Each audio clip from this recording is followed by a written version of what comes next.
वाढत्या इंधन दरवाढीच्या निषेधार्थ केंद्र आणि राज्य सरकारच्या विरोधात करवीर तालुका शिवसेना उभाटा पक्षाच्या वतीने उजगाव हायवे पुलाखाली रास्ता रोको करण्यात आला। तसेच यावेळी दुचाकी वाहने तसेच गॅस सिलेंडरला प्रतिकात्मक हार घालून केंद्र सरकारच्या विरोधात तीव्र निदर्शने करण्यात आली। करवीर तालुका प्रमुख राजू यादव, उपजिल्हा प्रमुख पोपट दांगट, शहर प्रमुख विशाल देवकुळे यांनी केंद्र आणि राज्य सरकारवर कडाडून टीका करताना म्हणाले की 5 राज्यांच्या निवडणुका झाल्यानंतर लगेचच इंधनांच्या किमतीत भरमसाठ वाढ केली आहे, ती त्वरित मागे घ्यावी, अन्यथा यापेक्षा उग्र आंदोलन छेडू असा इशारा देण्यात आला। आंदोलनामुळे वाहनांच्या भल्या मोठ्या रांगा लागल्या होत्या।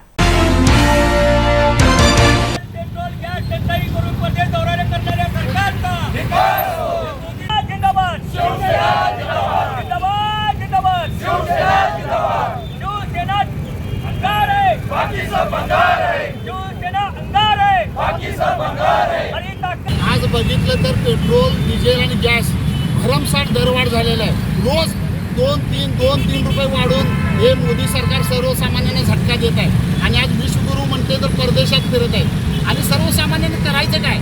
आज डिझेलमधून जी वाहतूक होते अन्नधान्याची म्हणा भाजीपाल्याची, त्याच्यामुळे त्याचेही दर वाढलेले आहेत। सर्वसामान्यांना आज जीवनावश्यक वस्तू त्याचा फार मोठा फटका बसणार आहे। कारण जीवनावश्यक वस्तूंचे दर ह्या डिझेल आणि पेट्रोलमुळे जीवनावश्यक वस्तूंचे दर वाढत आहेत। आणि विश्वगुरू 2014 साली सत्तेवर येताना काय म्हटले?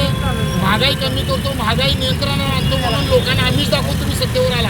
आणि आज लोकांना सर्वसामान्य लोक जगू शकणार नाहीत अशा पद्धतीनं महागाई वाढलेला आहे। आज करवीर शिवसेना उद्धव बाळासाहेब ठाकरे पक्षाच्या वतीनं आम्ही आज निदर्शन केले। मोटरसायकल असेल, डिझेलची रिक्षा असेल आणि सिलेंडर यांना हार घालून या मोदी सरकारचा निषेध केला।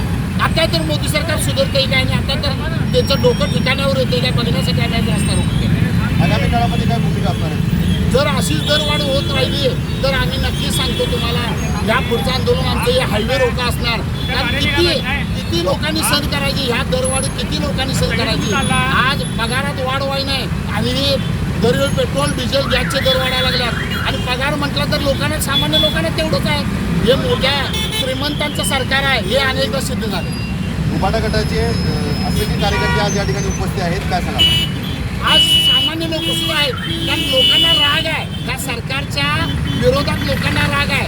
लोक आता निवडणुकीची वाट बघायला लागल्यात। परवा 5 राज्याच्या निवडणुका झाल्या, त्या निवडणुकीच्या वेळेस दर स्थिर ठेवले आणि निवडणूक निकाल लागला आणि दर वाढायला चालू झाले। म्हणजे हे षडयंत्र भाजपचं आता सर्वसामान्यांना समजलेलं आहे। सर्वसामान्य आता घर बसणार नाही। 100% येणाऱ्या निवडणुकीमध्ये लोकसभेत 100% त्यांना घरी बसवल्याशिवाय जनता घर बसणार।